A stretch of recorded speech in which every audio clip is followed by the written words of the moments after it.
So sexpionage is a commercial term. We call them sexual exploitation operations because essentially what you're doing is you're exploiting or motivating / manipulating somebody on the basis of their sex, not their gender, but their sexual preferences. So that can be homosexual, that can be heterosexual, that can be bisexual, that can be any number of the kinks that are out there. If you exploit their sexuality, it is a sexual exploitation operation. And there's left and right boundaries, so to speak. In the United States, we have no problem with sexual exploitation operations, but we will not sexually exploit using one of our intelligence officers. Because what ends up happening pragmatically is once you cross the boundary into sex with the Western mentality, you also cross a boundary emotionally. In the West, that's something that's very unique to the West. In Latin America and in Asia and in like India, people have sex all the time and it's not emotional. But here in the United States, we are of a culture where once you cross the sex boundary, you can't help but, by the conditioning of our culture, also cross an emotional boundary. Interesting. So we do not create operations where our officers engage in sex to withdraw secrets from a target. That does not mean that our officers don't facilitate sex for a target.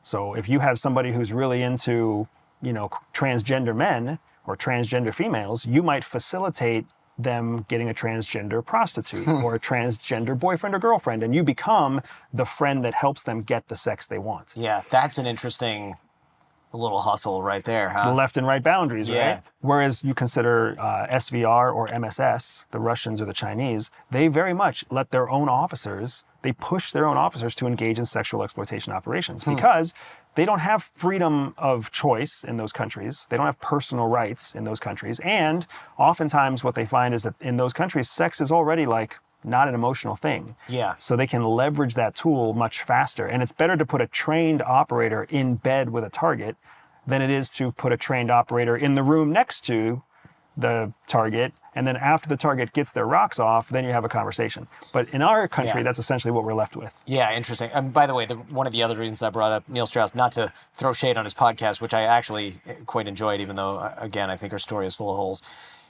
He was supposed to write a profile of Lukashenko, the president of Belarus, the dictator of Belarus, and he started getting these emails that were like, hey, by the way, in preparation for your visit, we just want to know what kind of girls you like. And it was very clunky. And I thought, this is KGB training? You literally ask the dude what kind of girls he likes? Or you could just read the game. He basically outlines his dream girl. Or like, look at the woman he's dating now. I mean, there's a type here, man. It was really kind of ridiculous. But he started to be like, what are you talking about? And the emails are comically clunky, man. It's like, we just want you to have a good time. Maybe you'll meet somebody and maybe there's a future in it. And it's just like, you have read this entirely wrong. Like the budget cuts over there at the Belarusian KGB must be pretty intense. But it was very clunky. But it was so funny to see this happen because he was supposed to go there and write a profile of the president. Obviously, what they're looking for is to get him in a compromising situation, videotape it or whatever, and then make sure that the profile is flattering, or they were going to do something. Otherwise, what's the point? If you want to show somebody a good time and it's spontaneous, just wait till they're there and have a party. I mean, that's all you need to do. But they were like, no, we really want to make damn sure that this person gets it in. It was just so ridiculous. And I'm imagining that most operations involving sexpionage, sexual exploitation are a little bit smoother. It's not necessarily that they're smooth. It's that they are very intentional. And oftentimes what happens is when you're dealing with somebody who can be sexually exploited, they don't want to be coy about it. They prefer a bold approach. Really? Yeah. So more often than not, when like a true sexual exploitation operation happens, it's kind of like the smoking hot female or the smoking hot gay guy or the smoking hot whatever walks right up to the person and is super bold and is just like, hey, I saw that you're sitting here alone and what are you doing in town? And do you want to go up to my room and have a good time? It's just bold. And what ends up happening is For anybody who's listening and watching, and here's a moment, here's what I call real talk, right? Let's have a real talk moment here. If sex motivates you, the only thing more motivating than sex is fast sex. So, I suppose you're right. So, like, there are plenty of people out there that, and the reason Belarus does it is because they learned it from KGB and MSS learned it from KGB. Why beat around the bush? It's better to just say, Great pun. hey, Yeah. hey, what kind of women do you like? What kind of wine do you like? What kind of this do you like? What kind of that do you like? You bury it among 4 or 5 options. But what they're really saying to the right person who can be exploited, what they're really saying is, if you'll tell us what kind of women you like, we'll make sure you get them. But to some people, they judge it wrong. But to most people that are actually exploitable sexually, they will answer that question. And they'll be like, I like red wine, I like Cabernet, I like red beef, or I like rare beef, I like blondes that weigh 130 pounds or less, I like whatever. And they'll put their list in I lost there. you there for a second, Andrew. Let's see, what's on the menu? Yeah, it was, you're right. It seems like it must be a filter. Like, hey, look, basically proposition this dude as much as you can in writing. And if he runs, not the right target. Not the right target. Because you know what? There are plenty of other journalists that we can have come out and do the profile. Right. And if we can't get this one, there's 9 others that we can choose Yeah, from. interesting. He didn't end up doing the profile, obviously. He was afraid to go after that for obvious reasons. It's Belarus. It's Belarus. I mean, even people who are from Belarus don't want to go to Belarus. For real. Yeah. Like, everyone should be afraid of going to Belarus under any conditions. Yeah. It's my brother is getting married, and he's dating a girl from Belarus. And this will come out after that, so I'm not afraid to talk about this. But one of the reasons he's getting married in Georgia, and I don't mean the state, I mean the country of. And the reason is because her passport was expiring. She lives in a third country. I'm not going to say where they live. They live in a third country in Eastern Europe. She wanted to go renew her passport because they wanted to come here and visit for Christmas. Well, as it turns out, you need to go to the embassy and renew your passport. Okay, so she goes to the embassy, the Belarusian embassy, and they said, you can't renew your passport. You have to go back to Belarus. She goes, okay. Calls her family in Belarus, and they were like, do not come back. So-and-so's uncle came home, and now he can't go work in Germany where he has his job because they won't let him leave. And they confiscated his passport. So they're like, don't come back. Crap, my passport's not going to get renewed. So my brother's like, screw it, I guess I'm proposing. Romantic, right? To get documents. So he goes, all right, let's get married. He's a citizen of another country, and they have a couple citizenships between them. He's got a couple citizenships or whatever, residences anyways. So she has to get a document. In the country where they live, she needs a document that says she's not already married in Belarus. So she goes back to the embassy, and the guy goes, I'm not giving you that. You should marry a Belarusian. And besides, if you want to get married to that guy, go get married in Belarus. It's cheaper anyway. So they are just like, no. Go back to Belarus. And so she knows she's going to get, there's just a non-zero chance she can never leave. Yeah. So he calls me in a panic, and he's like, where can we get married where you don't need documents? And I'm like, the United States, kinda? And it's like Iceland and Georgia. So he's like, great, I've already been to Georgia. We really like it there. So they're getting married in Georgia quite quickly. And she's going to then have a marriage that's valid to this guy who's got a passport from another country, which gets her da-da-da-da-da. She doesn't need a Belarusian passport anymore. She's basically abandoning that whole idea. And it's quite a saga. I forget what the hell my original point was, but here we are. That's okay. Well, I mean, it's going to be tough. But your original point was about sexual exploitation operations. Yeah. And why nobody should go to Belarus. Right. I think it was just why nobody should go to Belarus. I think that was just an anecdote about that particular thing, which is a shame because I would love to visit a place like that. The problem is I want to eventually leave. Yeah. And I think that's the trick. There's really nothing to see that I would want to see in Belarus. Have you been there before?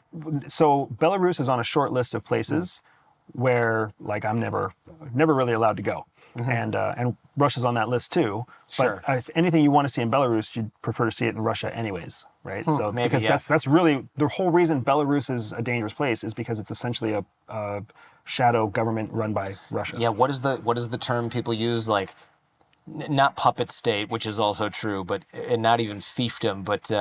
There's a term that they use. It's an antiquated term. Whatever. I'll look it up later. It's like a principality almost of Russia. Yeah. Where else can you not go? Cuba is on my list of places where I can't go.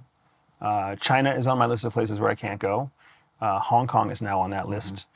Taiwan will probably be on that list very soon. You think so? Yeah. I mean, it's not just me. It's really anybody with my credentials or background. Like, I can't go to Ukraine right now. Yeah.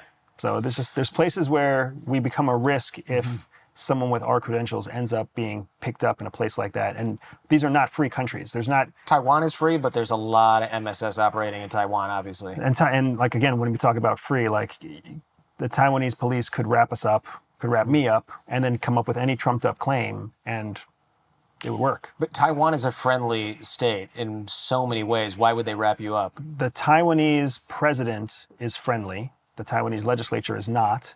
The Taiwanese police divisions are different by principality, and that's what people don't realize about most of the world. People don't realize that the way that laws work in the United States, where the federal law is similar, if not the same as most state laws, like in the United States, we have very little difference between state and municipality and federal Right, law and you have structure. superseding federal law and things like that. And the rest of the world is not like that. Like, you could literally enter one part of Cambodia, cross through a police district where the laws are completely different, and end up violating a law where they hold you in that precinct, even though you entered into a different precinct and you were just traveling through on a bus. Who knows what, right? It's not the same as the United States.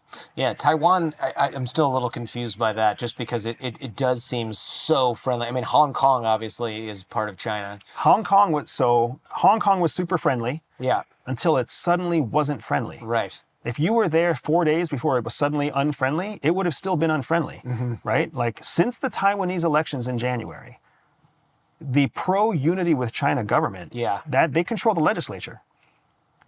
The president is pro-separation, but that president is having a hell of a hard time getting anything done in Taiwan right now because the legislation, the parliament, the legislature wants to go closer back to ties with China. Yeah. So even sitting here having a conversation where we're like, Taiwan is free. Taiwan is not free. Taiwan is split. Taiwan is torn, right? The parliament, the legislature, has representatives of all the districts of Taiwan. Sure.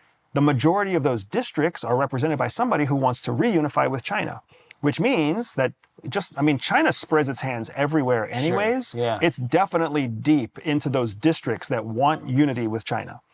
So now more than half of Taiwanese districts, we can assume, are influenced by, if not penetrated by, China. Yeah. And their police precincts in those districts will be heavily influenced by, if not penetrated by, China. So when we say Taiwan is free... I just mean from a personal liberties democratic standpoint, it seems quite democratic right now, but maybe not. I don't know. I mean, I'm not going to risk it, personally. Yeah. I mean, I don't blame you for that. I'm just saying it seems like this is something where I have to ask like an actual sort of Taiwan-China experts, because I know dissidents that freely travel to Taiwan but can obviously not go to China.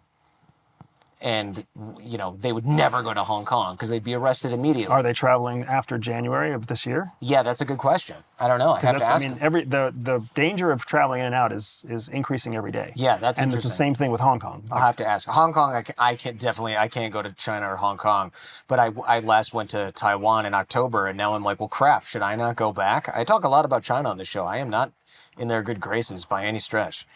But I'm no spy as far as they know. You mentioned secret life before, sharing your secret life. Can you separate that from? Well, first of all, I'd like to define that a little more, and then talk about how you pry your way into something like that. So we talked about this earlier when we were discussing the idea of judging people by the label, right? Like the label on the can, if you will, or the label on the jar. There's 3 types of lives that we all carry. At least we're taught that everybody carries 3 types of lives, right? There's a public life, a private life, and a secret life. The public life is the life you want other people to see. So going back to our example about the ISIS extremist who's parroting ideology, or the brand new, U.S. military recruit who's parroting ideology, that is their public life.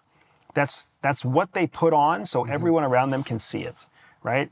I'm smiling, not that I'm actually happy. I'm laughing at your joke, even though it's not really funny. I'm pretending that my relationship with my wife is perfect, even though I know that it's flawed. Yeah. That's all public life stuff, and we all have a very public life. We carry it with us to work, we carry it with us on dates, we carry it with us at the gym. We want people to believe that we're confident and capable, right? That's all public life stuff. Not real. Public. Then behind that, we have what's called a private life. Your private life is what's known to the people who are in your inner circle, the people who are your closest friends. And in that private life, they know things about you that nobody on the public knows. Right. They know that I'm lactose intolerant. They know that your feet maybe stink when you take them out of your shoes. They know that you don't like to stay up past 10 Public p.m. and private life are crashing into each other right now on this podcast. But that's all part of your private life, right? Your wife knows it. Yeah. Your mom knows it. Your close friend from college. These people know whatever it is. And it's more compromising than what the public knows, but it's not compromising enough that it makes you feel nervous. Right. Now, my wife tells me I'm exactly like I am on the podcast, which is, who knows what that really, I guess that means that those things merge together a little bit. But clearly there are things that I don't broadcast on this show. Well, I mean, just a few minutes ago, you were talking about how you were immediately distracted by the idea of how much else about your children is posted on the walls. Oh, just the drawings, yeah. Because I realized how much, I don't really mind if people know that, they know But that's my a kids, private life concern. Yeah, it's a private life concern. Yeah. Right? That's a private life concern. The third life that we have is called a secret life. Mm-hmm. Your secret life is the life that you keep secret from even your closest people in the private circle. There are secrets you have that your wife doesn't know. There are secrets that your wife has that you don't know. Ugh, uncomfortable. Super uncomfortable. But this is what's so powerful about espionage. When you learn that that's the truth, and then you validate, you're like, holy shit, there are definitely secrets that I have that I don't tell anybody. Once you learn you have a secret life, it's not that much of a stretch to understand everybody has a secret life. The power happens when you can get other people to share their secret life with you. Secret life is all the things that you're the most ashamed of. You're the most guilty about. The things that you fear judgment and shame. Like it's the things that you don't even like to talk to yourself about, but you know they're true. Mm-hmm. All of that constitutes your secret life. What's so powerful about secret life is once somebody shares their secret life with you, they are forever wedded to the fact that you have been let into their secret life. Right. It's like the ultimate form of loyalty. Yeah. Because nobody knows this thing about them except them and you. Well, it's like guys you've ever traveled with when you go to Thailand. You just come back and it's like, remember when Tom and I went to Thailand with you? And it's like, shh, she's in the other room.